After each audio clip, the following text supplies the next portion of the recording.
हाजी सबू सिद्दीक ने अपनी शुगर फैक्ट्री पूरी तरह से बंद कर दी।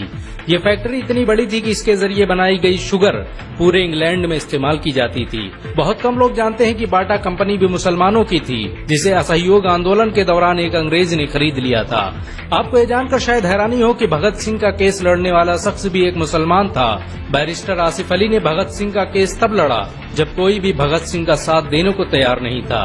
इंकलाब जिंदाबाद का नारा देने वाले हसरत मोहानी भी एक मुसलमान थे। उन्होंने ही भारत की आजादी की रूपरेखा तैयार की थी।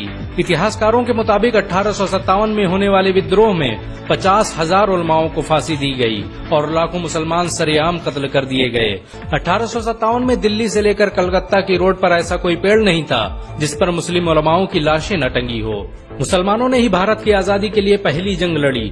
मैसूर के सुल्तान हैदर अली और उसके बेटी टीपू भारत की आजादी के लिए शहीद होने वाले पहले शासक थे। मशहूर क्रांतिकारी अशफाकुल्लाह खान सबसे कम उम्र में फांसी पाने वाले भारत के पहले व्यक्ति थे। बहुत कम लोग जानते हैं कि जय हिंद का नारा एक मुसलमान आबिद हसन सफानी ने दिया था। ये नारा आज भी भारतीय सेना और शासकीय प्रणाली में सम्मान स्वरूप इस्तेमाल किया जाता है। तिरंगे का निर्माण करने वाली सुरैया तैयब जी भी एक मुसलमान थी। उन्होंने ही भारत के राष्ट्रीय ध्वज को वर्तमान रूप दिया था। कानपुर में पैदा होने वाले अजीमुल्लाह खान ने ही मादरे वतन भारत की जय का नारा दिया था, जिसमें बाद में कुछ सांप्रदायिक लोगों ने माता शब्द को जोड़ दिया। आपको ये जानकर शायद हैरानी हो कि भारत का पहला राष्ट्रीय गीत अजीमुल्लाह खान ने ही लिखा था। बहुत कम लोग जानते हैं कि मौलाना कासिम नानोतवी ने दारुल उलूम देवबंद की स्थापना अंग्रेजों को भारत से निकालने के लिए की थी। इस मदरसे का मकसद देश में ऐसे नौजवानों को पैदा करना था जो भारत की आजादी में योगदान दे सकें। रेशमी रुमाल आंदोलन की शुरुआत करने वाले मौलाना महमूदुल हसन और मौलाना उबैदुल्ला सिंधी दारुल उलूम देवबंद के ही छात्र थे।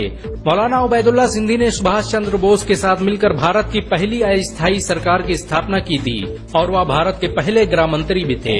आपको ये जानकर शायद हैरानी हो कि मौलाना महमूदुल हसन ने ही 1920 में गांधी को महात्मा का लक़ब दिया था। उनका ये नाम इतना मशहूर हुआ कि पूरी दुनिया में गांधी महात्मा गांधी के नाम से जाने जाने लगे। महमूदुल हसन ने ही हकीम अजमल खान के साथ मिलकर 1920 में जामिया मिलिया इस्लामिया यूनिवर्सिटी की स्थापना की थी, ताकि भारतीय शिक्षा तंत्र को अंग्रेजों के चंगुल से आजाद करवाया जा सके। आपको ये जानकर शायद हैरानी हो कि काला पानी जैसी दर्दनाक सजाओं को पाने वाले 90% से अधिक लोग मुसलमान थे। अंडमान निकोबार में आज भी सबसे ज्यादा कब्रें मुसलमानों की हैं। मुसलमानों के अलावा दूसरे लोगों ने काला पानी से बचने के लिए न सिर्फ माफीनामे लिखे बल्कि अंग्रेजों की मुखबिरी भी की। मुसलमानों ने ही अंग्रेजों के खिलाफ सबसे पहले हथियार उठाए। 1772 में शाह अब्दुल अजीज ने अंग्रेजों के खिलाफ फतवा देते हुए ऐलान किया कि अंग्रेजों की गुलामी हराम है और हर मुसलमान पर फर्ज है कि वो अपने मुल्क और देश की आजादी के लिए खुद को कुर्बान कर दे।